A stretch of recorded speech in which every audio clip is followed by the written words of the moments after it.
अस्सलाम वालेकुम dear students. आज हमारा ग्रुप थ्योरी का लेक्चर नंबर 46 है और एक्सरसाइज 2.2 हमने स्टार्ट की हुई है। उसमें हमने थ्योरम को डिस्कस करना है। थ्योरम बहुत इम्पोर्टेंट है और उसकी स्टेटमेंट है एवरी सब group of a cyclic group is cyclic. क्या मतलब हुआ इस बात का कि साइक्लिक ग्रुप का जो हर सब ग्रुप होता है साइक्लिक ग्रुप का, वो सब ग्रुप भी क्या होता है, साइक्लिक होता है।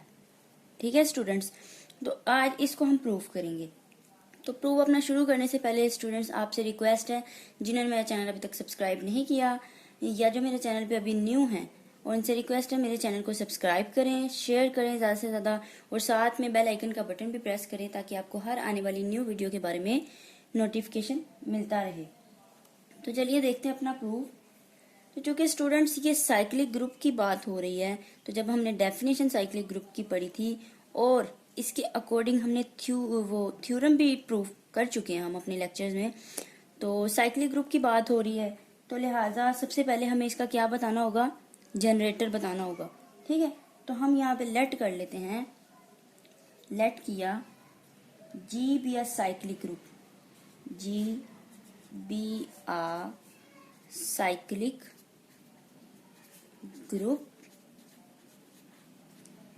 generated by A, generated by A। ठीक है, तो अब मैं यहाँ पे डेफिनेशन में लिख देती हूँ क्या मतलब हुआ इस बात का, इसको मजीद क्लियर हो जाएगा कि अगर जी साइक्लिक ग्रुप है, ए से जनरेट किया गया है, जनरेटेड बाय ए, देन इसका मतलब हुआ every element of G, every element of G is a power of A, is a power of A। ये डेफिनेशन हमने स्टूडेंट्स पढ़ी थी ना साइक्लिक ग्रुप की, कि अगर लेट कर लिया कि जी कोई सा साइक्लिक ग्रुप है, उसको ए से जनरेट किया गया है, जनरेटेड बाय ए। ठीक है, तो क्या मतलब हुआ कि जी में जितने भी एलिमेंट होंगे ए की कोई ना कोई पावर होगी वो। ठीक है, अब उसके बाद हम लेट कर लेते हैं सब ग्रुप की बारी। ठीक है, सब ग्रुप को लेट कर लेते हैं क्योंकि हमने सब ग्रुप को साइक्लिक प्रूफ करना है। ठीक है, तो अब हम एक सब ग्रुप लेट कर लेते हैं। हम लेट कर लेते हैं कि let H be the subgroup of G, let H be the subgroup of G. H G का क्या है, सब ग्रुप है। अगर एच सब ग्रुप है तो हमें क्या शो करना है, हमें ये शो करना पड़ेगा कि एच साइक्लिक है। ठीक है, क्यों ऐसा शो करना है, क्योंकि हमारे पास स्टेटमेंट में कहा गया है कि अगर सब ग्रुप है, उस साइक्लिक ग्रुप का जो सब ग्रुप होता है हमें उसको शो करना है, वो क्या है, वो भी साइक्लिक है। तो लिहाजा यहाँ पे हमने सब ग्रुप लेट कर लिया कि एच जो है वो सब ग्रुप है, तो इसका मतलब फिर हमें शो करना पड़ेगा, देन हमें क्या शो करना पड़ेगा, then we have to show that, we have to show that H जो है वो क्या है, इज साइक्लिक है। एच एक साइक्लिक है। ठीक है, अगर एच साइक्लिक है तो फिर यहाँ पे साइक्लिक ग्रुप की डेफिनेशन कोई ना कोई पॉजिटिव इंटीजर होगा। ठीक है, लीस्ट पॉजिटिव इंटीजर होगा। देखिए मैं इसको ऐसे लिखती हूँ, लेट के वो हम क्या देते हैं कि वो लीस्ट पॉजिटिव इंटीजर है, be the least positive integer, के क्या है, लीस्ट पॉजिटिव इंटीजर है, सच दैट ए की पावर के लेने से वो बिलोंग करता है एच में से। ठीक है स्टूडेंट्स, अब हम लेट कर लेते हैं कोई एक अपना पॉइंट, कोई आर्बिट्ररी पॉइंट लेट कर लेते हैं। देखते हैं, हमने कहा लेट बी हम कह देते हैं उसको, बी का नाम दे देते हैं be any arbitrary, be any arbitrary element of H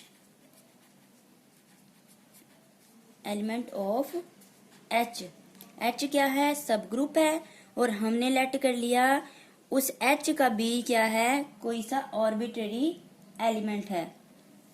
तो अगर B H का आर्बिट्रेरी एलिमेंट है तो देन B G में भी होगा, then B will also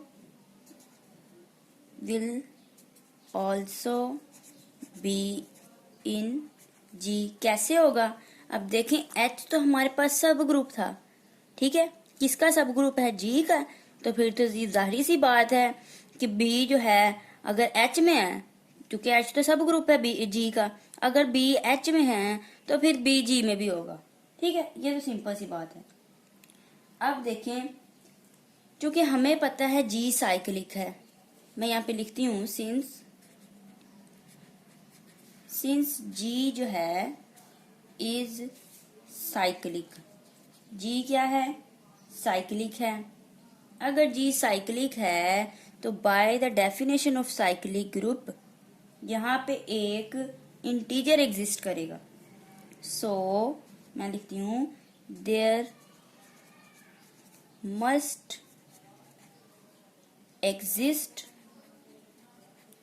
an integer m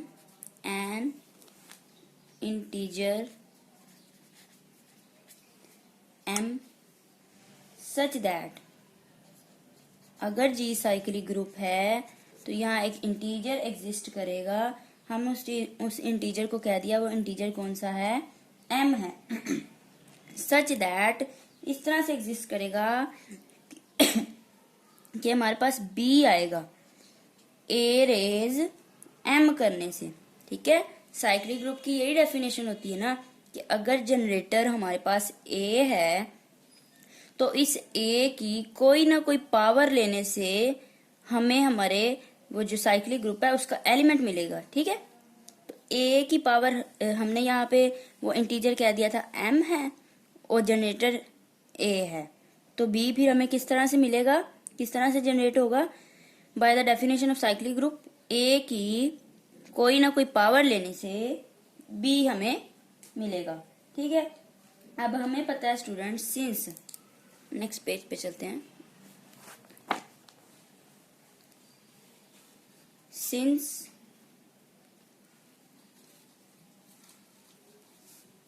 कि हमारे पास A रेज M करते हैं तो B आता है, और ये B किस में से बिलोंग करता है, H में से, क्योंकि हमने कहा था B ऑर्बिटरी पॉइंट है किसका, H का। तो दिस इम्प्लाइज ये जो B है वो G में भी बिलोंग करेगा, यही बात हमने लिखी थी ना, क्योंकि H अगर G का सब ग्रुप है और B H में बिलोंग कर रहा है, फिर लाजमी तौर पर B G में भी होगा, ठीक है।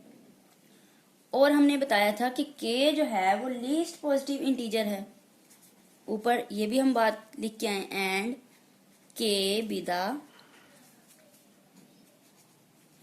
लीस्ट पॉजिटिव इंटीजर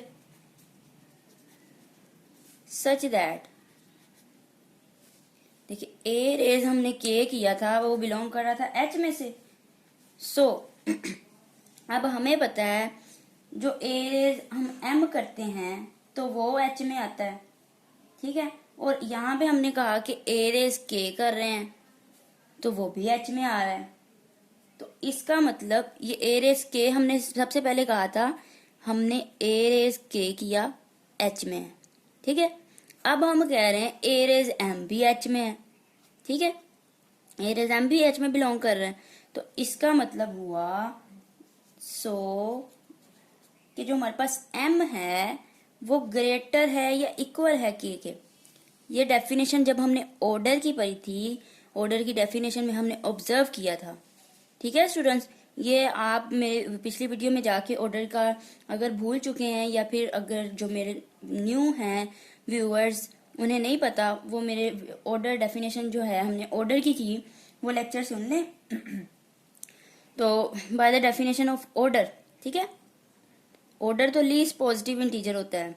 देखें ए रेज फॉर एग्जांपल मैं आपको एग्जांपल देती हूँ कि एओटा की पावर 4 लेने से भी आइडेंटिटी आती है और एओटा की पावर 8 लेने से भी आइडेंटिटी आती है। तो ऑर्डर तो ये लीस्ट पॉजिटिव ही होगा 4, लेकिन 8 के साथ भी आइडेंटिटी आ रही है, तो इसका मतलब फिर 8 जो है ये ग्रेटर है 4 से, ठीक है। तो यही चीज मैंने इन जनरल ये हमने ऑब्जर्व भी किया था अपनी डेफिनेशन में, तो यही चीज यहाँ पे हुई है, ठीक है। तो m जो है फिर क्या होगा, बड़ा होगा। अगर m बड़ा है k से तो हमें पता है 10, हम ये कह सकते हैं by division algorithm, by division algorithm we have integers, हमारे पास 2 इंटीजर्स होंगे। We have integers q and r such that इस तरह के m बराबर है q k प्लस r, ठीक है स्टूडेंट्स। ये डिवीजन एल्गोरिथम भी आप पढ़ चुके हैं, ठीक है, 2-3 बार हमारा टॉपिक आया है। हमने अपने एक पहले भी 2.1 में थ्योरम में डिवीजन एल्गोरिथम की थी और नंबर थ्योरी में भी डिवीजन एल्गोरिथम को समझा था, ठीक है। By the division algorithm m बराबर है q k प्लस r, इसको हम क्या देते हैं इक्वेशन 1, और यहाँ पे हम r की रेंज बता देते हैं। r जो है 0 या उससे बड़ा है और k से क्या है लेस है। तो दिस सिंप्लाइज अगर a रेज m करते हैं a raise q k plus r, इनको सेपरेट कर लेते हैं, पावर ब्रेक कर लेते हैं, a raise q k into a raise r, ठीक है स्टूडेंट्स। ये पावर को हमने क्या किया, सिंपली ब्रेक कर दिया। और this implies a raise r, हमने पोजीशन चेंज कर दी, जगह चेंज कर दी दोनों की, a रेज r यहीं पे रहा, ठीक है, और a raise q into k को हम दूसरी साइड पे ले जाते हैं। तो यहाँ पे ये पॉजिटिव है, जब दूसरी साइड पे जाएगा तो क्या होगा, नेगेटिव हो जाएगा। तो हमारे पास रह जाएगा a raise m into a raise minus का, ठीक है, q k, और this implies a raise r बराबर है a रेज m के इंटू a रेज k हमने अलग कर दिया और माइनस q अलग कर दिया। ये होगी हमारी इक्वेशन, हम इसको कह देते हैं ये इक्वेशन 2 है। अब स्टूडेंट्स हमें पता है सिंस हमें ये पता है कि a रेज k जब करते हैं हम, वो बिलोंग करता है h में से, ये ऊपर बात हम लिख के भी आए हैं, ठीक है। a रेज जब k करते हैं तो वो h में बिलोंग करता है, एंड और हमें ये भी पता है कि h क्या है, h सब ग्रुप है, h इज आ क्या है, सब ग्रुप है, सब ग्रुप ऑफ g, h क्या है, g का सब ग्रुप है। सो अगर ये सब ग्रुप है तो हम a रेज k को इंटू पावर उसकी माइनस q लेते हैं तो वो भी h में ही रहेगा हमारे पास, ठीक है। और दिस इम्प्लाइज अगर इसको, इस फैक्टर को किसी अदर एलिमेंट से मल्टीप्लाई करते हैं तो वो भी लाजमी तौर पर h में ही रहेगा। This implies a raise m किया, ठीक है, इस पूरे फैक्टर को हमने क्या किया, इस वाले फैक्टर को किसी अदर एलिमेंट से मल्टीप्लाई किया तो वो भी h में ही रहेगा। a raise m into a raise k minus q, वो बिलोंग करेगा किस में से, h में से ही। कैसे बिलोंग करेगा, बाय क्लोजर लॉ, लिख देती हूँ बाय क्लोजर लॉ। ठीक है, अगर ये एलिमेंट एच में बिलोंग कर रहा है तो बाय क्लोजर लॉ हम ये कह सकते हैं, इसको किसी और एलिमेंट से मल्टीप्लाई कर रहे हैं तो वो भी एच में ही रहेगा। क्यों? क्योंकि एच हमारे पास सब ग्रुप है। ठीक है, सब ग्रुप की वजह से ये सेटिस्फाई रहेगा। अब अगर हम इक्वेशन 2 को यूज करें, देखें स्टूडेंट्स, यूजिंग इक्वेशन 2, इक्वेशन 2 को किस तरह से यूज कर रहे हैं हम, ये देखें। ये जो फैक्टर है हमारे पास, ये सारा इक्वेशन 2 ये सेम है और ये किसके बराबर है, ए रेज आर के। तो इस सारे की जगह हम लिख सकते हैं ए रेज आर, तो इसलिए मैंने लिखा यूजिंग इक्वेशन 2। तो दिस सिंप्लाइज, हमें क्या मिला, ए रेज आर, इसकी जगह हमने लिख दिया ए रेज आर। किस में से बिलोंग कर रहा है, वो एच में से बिलोंग कर रहा है। ठीक है स्टूडेंट्स, अब एक बात और देखनी है। हमें पता है सिंस जो आर है, आर तो लेस है के से, ये रेंज मैंने बताई थी जब डिवीजन एल्गोरिथम हमने लिखा इक्वेशन 1, तो आर की रेंज तो हमें पता है, आर हमारा क्या है, के से लेस है। ठीक है, तो यहाँ पे इस चीज को देखें कैसे लिखती हूं मैं। सिंस, ये बात हमें पता है, सिंस आर जो है वो लेस देन है के से, सो जो ए रेज आर बिलोंग कर रहा है एच में से, ये कब पॉसिबल है, इज ओनली पॉसिबल, ये पॉसिबल है सिर्फ इफ आर बराबर है 0, अगर आर 0 के बराबर होगा। क्यों? क्योंकि आर हमारा के से क्या था, लेस था। तो अगर आर बराबर 0 के है तो इस आर की वैल्यू अगर हम इक्वेशन 1 में पुट करें, सो सब्स्टिट्यूटिंग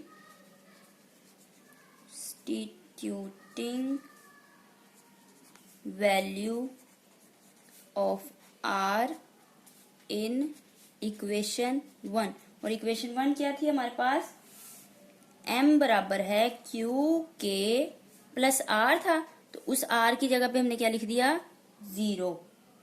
ठीक है, तो दिस सिंप्लाइज m बराबर है q इंटू k के। अब दस m अगर q इंटू k के बराबर है तो हम ये कह सकते हैं, हमने लिखा था कि b हमें मिलता है, कैसे मिलता है, a रेज m करने से। अगर a रेज m करने से b आता है तो इस m की जगह हम m की वैल्यू ये वाली रख देते हैं। ठीक है, तो हम m की वैल्यू रख देते हैं, a बराबर है q इंटू k के। और आगे मजीद हम ऐसे भी कह सकते हैं, a रेज k अलग कर दिया और q बाहर कर दिया। ठीक है, तो इसका क्या मतलब हुआ कि b किस तरह से जनरेट हुआ है, a रेज k की कोई ना कोई पावर ली तो हमें b मिला। इसको कैसे लिखेंगे, इसको लिखेंगे दिस शोज दैट b क्या है, b is a power of a raise k. A raise के की हमने कोई पावर ली तो हमें क्या मिला, b मिला। अब हमें ये भी पता है सिंस b क्या था, b तो आर्बिट्ररी पॉइंट था ना, b is an arbitrary point of h। ये हमें बात पता है, हमने ऊपर लेट किया था कि जो b है वो h का आर्बिट्ररी पॉइंट है। ठीक है, सो हम फिर ये कह सकते हैं कि each point, each point is a power of a raise k. हमने फिर से सुन लें स्टूडेंट्स, हमें ये बात पता है, हमने लेट की थी कि बी जो है कोई सा आर्बिट्ररी पॉइंट है एच का, और एच हमारे पास क्या था, एच सब ग्रुप है, ठीक है। अगर बी आर्बिट्ररी पॉइंट है और बी को एक ए रेस के की कोई ना कोई पावर से जनरेट किया जा रहा है, तो इसका मतलब जितने भी पॉइंट होंगे, ठीक है, वो सारे के सारे ए रेस के की पावर से ही जनरेट होंगे। सो ईच पॉइंट, हर जो पॉइंट होगा वो कोई ना कोई ए रेस के की पावर ही होगा, ठीक है स्टूडेंट्स। तो हेंस हम फिर ये कह सकते हैं एच जो है, हेंस हम ये कह सकते हैं बस एच जो है इज साइक्लिक ग्रुप है, ठीक है। एच इज साइक्लिक, साइक्लिक भी है, सब ग्रुप भी है, ठीक है। एच को सब ग्रुप ही प्रूव, साइक्लिक सब ग्रुप ही प्रूव करना है, सब ग्रुप, ठीक है। एच क्या है, साइक्लिक है और सब ग्रुप ऑफ जी, ठीक है। जी हमने क्या लेट किया था, शुरू में हमने लेट किया था कि एच जो है हमारा क्या है, सब ग्रुप है। किसका सब ग्रुप है, जी का सब ग्रुप है। अगर ये जी का सब ग्रुप है तो हमें ये शो करना था कि एच क्या है, साइक्लिक है, तो हमने लिख दिया हेंस एच क्या है, साइक्लिक है, ठीक है। किसका साइक्लिक है, सब ग्रुप ऑफ जी का, ठीक, और जनरेटेड